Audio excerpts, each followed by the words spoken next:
Assalamualaikum Buya. Waalaikumsalam warahmatullahi wabarakatuh. Saya dengan hamba Allah izin bertanya. 3 bulan lalu adik saya laki-laki satu-satunya di keluarga kami berusia 31 tahun meninggal karena bunuh diri. Hal ini membuat kami sangat terpukul, terutama kedua orang tua saya yang sangat terpukul. Apalagi ayah saya yang menemukan adik saya dalam keadaan meninggal dan 1 jam sebelumnya adik saya sempat ditegur oleh ayah saya. Hal itu membuat ayah saya sangat terpukul dan menyalahkan diri sendiri dan merasa salah mendidik anak. Keluarga ini juga semakin terpukul karena adik saya mempunyai 2 anak yang masih kecil, 6 dan 3 tahun.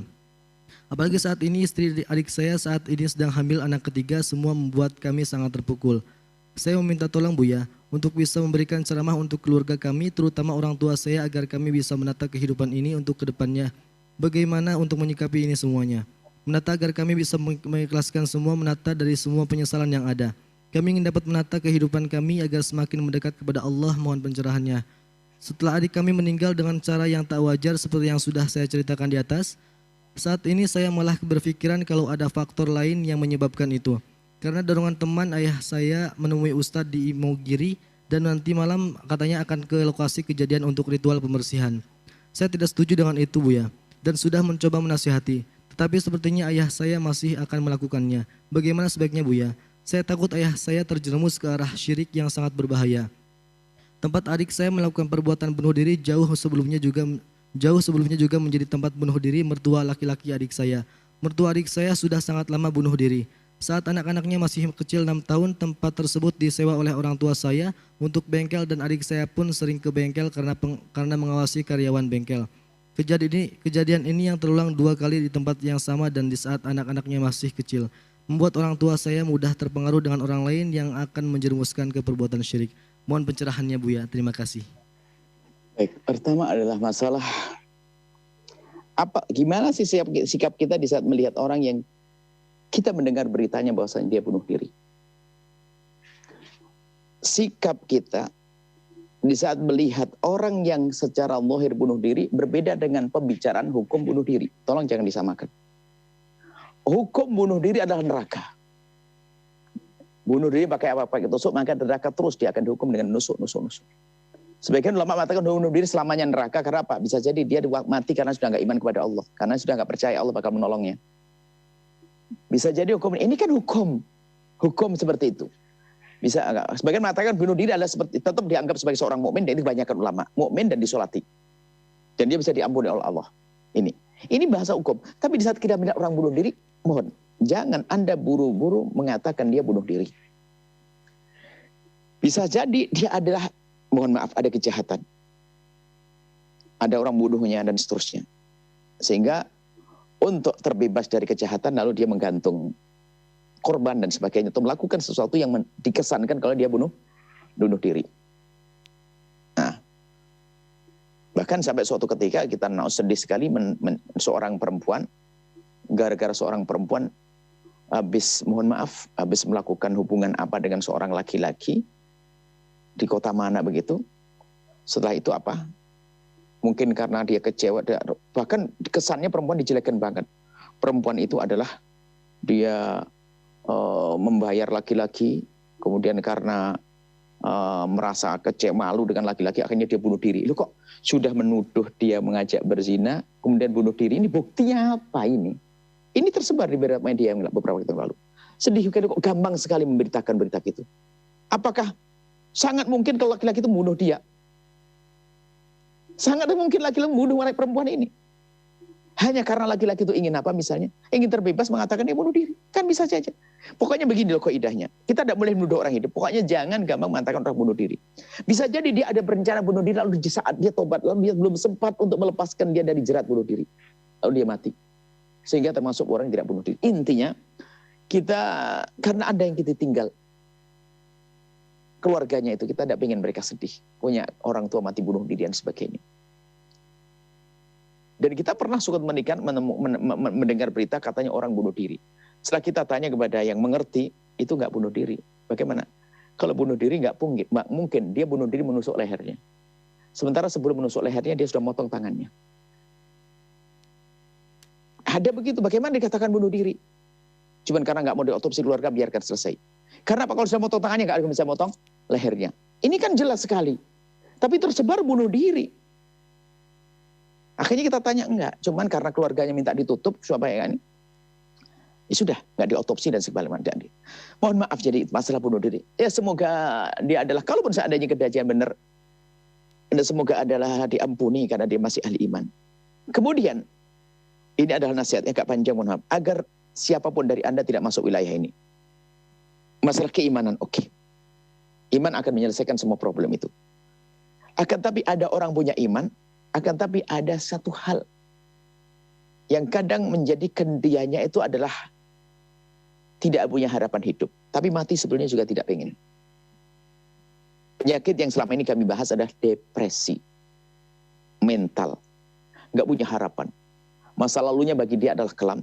Depan tidak ada harapan. Hari ini gelisah terus. Maka di saat seperti itu dia bingung, ada kebingungan. Bukan mau bunuh diri. Sehingga perilakunya itu tanpa sengaja ternyata menjadikan dirinya terbunuh. Apakah akan kita katakan dia orang bunuh diri? Enggak dong. Dia tuh bimbang, dia sakit. Makanya kami himbau kepada semua Anda ini yang kami serukan hari-akhir ini. Dengan tegas. Mungkin yang punya gejala kelainan mental Anda. Anda sering menyendiri. Anda takut melihat orang. Anda ini. Segera Anda datang ke ahlinya, psikolog. Biar Anda dibimbing untuk benar. Ini penting sekali, sehingga ada orang tiba-tiba begini ketakutan itu. Permasalahan kita itu kadang-kadang begini disalahkan setan. Jin. Padahal dia mental. Mental, urusannya mental. Jadi mentalnya diobati. Ada orang menjadi frustasi. Dia karena pada tertolong. Dia nggak bisa berpikir, nggak kuat. Oh, bunuh diri, na'udzubillah. Maka, lah. Orang sakit mati istimewa. Sama sakit mental mati mulia. Yang menjadi masalah adalah orang sakit fisik tidak berobat, dia seperti bunuh diri. Sakit mental nggak berusaha mengobati, bisa bunuh diri nanti pada akhirnya. Bunuh diri beneran. Maka kami himbau kepada Anda semua. Ini selama ini kami seru, gencar bahwasanya bagi yang sakit berobat. Sakit fisik, dia punya sakit fisik. Dokter mengatakan bahaya, nggak mau berobat, bunuh diri dong dia. Wajib kita usaha mencari obat. Ini penyakit fisik. Mental pun juga sama. Makanya kalau Anda sakit mental, ada gejala sakit mental, Anda senyum menyendiri, lihat orang jadi gak enak, kemudian kadang-kadang ada perasaan, itu Anda sakit. Bukan fisik, tapi psikis Anda. Kalau Anda biarkan semakin parah, semakin parah, semakin parah, semakin parah, bisa saja menjadi tadi, orang hidup tidak berharap, mati pun juga tidak pengen sebetulnya. Cuman dia gak mengerti solusi, hingga melakukan sesuatu, sampai menjadikan dia terbunuh. Bunuh diri. Karena apa? Dia tidak mau berobat permasalahannya. Maka kami himbau kepada siapapun punya gejala begini, jangan biarkan itu berbahaya buat Anda. Allah akan marah di saat Anda tidak mau berobat. Dengar, jadi berobat. Makanya di antaranya Anda sendiri mengobati. Penyakit psikis sama dengan penyakit fisik. Kalau Anda gatel, apa pertama kali Anda lakukan? Cari pengobat buat gatel yang apa saja tradisional. Sama kalau penyakit psikis, berobat pertama adalah dengan cara. Nggak harus sebelum pergi ke dokternya. Sebelum ke psikologi, Anda berusaha. Orang sakit perut sebelum dia pergi dokter, kadang-kadang kalau kami adalah ngambil daun jambu muda, saya gigit, sembuh. Kalau enggak ya ke dokter. Sama mental pun juga demikian. Di antaranya adalah, kalau orang sakit fisik memang harus istirahat. Tapi kalau Anda penyakit psikis, jangan istirahat. Anda harus aktif. Biar Anda lupa. Ini termasuk ini, yang selama ini gencar. Sampai kami rindu untuk sekolah ilmu itu.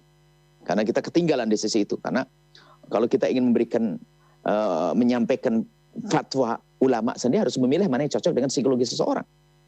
Jadi tolong sisi ini ya, ini karena ada hubungan dengan bunuh diri. Maka kami, bukan kami nakut-nakuti, enggak, justru kami ngasih kabar gembira kepada Anda bahwa sakit Anda ada obatnya. Hei hamba, yang Anda sudah mulai ketakutan. Kadang orang tidak menganggap ini sebagai penyakit. Suatu ketika ada yang berkata kepada kami, Buya gimana? Buya, ayah saya tuh nggak mau sholat Jumat. Astagfirullah, nggak mau sholat Jumat. Dengan dosa gede. Kenapa? Kalau sholat juga ketakutan. Kenapa? Dia gini-gini. Oh enggak, dia tidak wajib Jumat.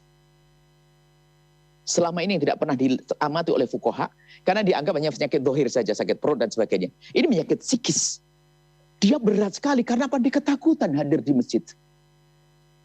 Nggak wajib bagi dia. Ini nggak dibuat-buat dia. Lalu bagaimana? Nah, selama ini sakit begitu dimusuhi sama keluarga, dianggap dia fasik, dia musuh, diancam. Akhirnya tambah tertekan dia. Pergi ke masjid pun pulang tambah parah. Bukan disayang dia, ini sampai pulih kembali wajib bawa ke masjid. Nah tolong, jadi Nah, kemudian siapapun dari kita, kalau melihat di antara keluarga anak kita ada gejala semacam ini, kita harus waspada mereka.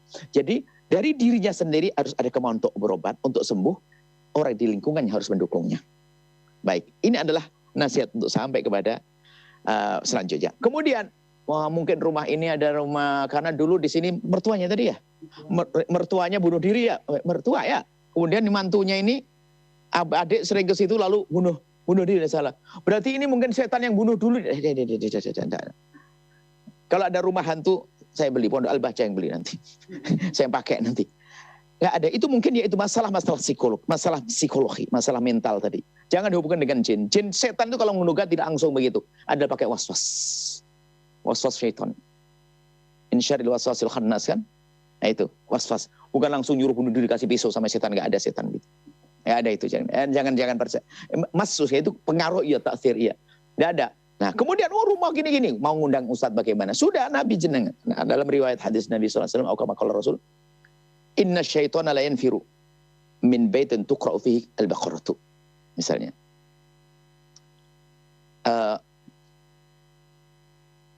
Rumah itu, setan sungguh akan lari dari rumah yang dibacakan surat Al-Baqarah di dalamnya. Maka rumah cukup bacakan surat Al-Baqarah, undang santri, makannya enak surat Al-Baqarah. Tidak usah pakai ritual, tidak tahu ritualku maksudnya ritual kalau baca Al-Baqarah ya boleh. Ritualnya pakai komat kami tidak jelas ya jangan, ngapain. Ngundang setan malahan ya. Nah, kemudian kami beri kabar gembira kepada istri yang ditinggal dan anak-anaknya. Insya Allah kalau seandainya betul ceritanya akan bunuh diri, semoga di awal di kematiannya betul-betul dia akan kembali, cuma dia agak mampu. Jadi tidak termasuk orang yang selamanya atau orang yang mendapatkan hukuman besar. Dan khusnudzon, selagi masih bisa khusnudzon, khusnudzon. Dan kemudian yang bertanya tidak menjelaskan seperti apa, Pak. Barangkali bisa kita sifati ternyata bukan bunuh diri loh itu. Kita pengen tahu seperti apa kan itu. Dan kita doakan. Nah, kemudian setelah itu ditutup cerita itu. Karena apa? Kadang psikologi bagi yang hidup tutup. Hijrah, jangan cerita umbahku bunuh diri, ayahku bunuh diri, jangan diekspos. Cuman media itu nggak karu-karuan. Baik, itu saja insya Allah. Ada ritual-ritual, kalau membersihkan baca doa aja selesai. Mungkin baca ya itu tadi surat Al-Baqarah, Al-Maratibul Haddad, ini doa-doa itu sudah. Kul falak bin nas, baca kul Allah, falak kul bin nas, kemudian ayat kursi selesai. Kita baca itu sudah tidak usah khawatir lagi ada jin. Kalau ternyata masih ada jin itu bukan jin, manusia kayak jin yang ganggu begitu. Kalau jin sangat mudah dan tidak usah ragu dengan hal-hal yang dari Nabi SAW. Ini saja insya Allah. Semoga salam untuk keluarganya, salam buat disampaikan suara ini kepada istrinya dan kepada anak-anaknya. Anak insya Allah anak soleh dan didoakan sudah. Jangan berprasangka buruk apa. Tinggal nanti ke depan, karena kalau keluarga itu pernah ada yang depresi begitu itu, kadang depresi itu mengaruhi yang lainnya. Karena orang depresi kadang juga merepotkan, sehingga yang lain juga ikut depresi. Jadi kebingungan. Jadi mungkin di rumah itu harus semakin diwujudkan ketenangan, kesejukan, hindari amarah, kemudian jangan sampai ada yang punya perilaku mengganggu yang lainnya, dan seterusnya. Ditingkatkan keharmonisan, keakraban, kelembutan, insya Allah semuanya akan terselesaikan. Wallahu a'lam bishawab. Sahabat Al-Bahjah TV, setelah menyaksikan video ini, jangan lupa bersolawat kepada baginda Nabi Muhammad. Shollu ala Nabi Muhammad. Allahumma sholli alaihi wa ala alihi wa sahbihi.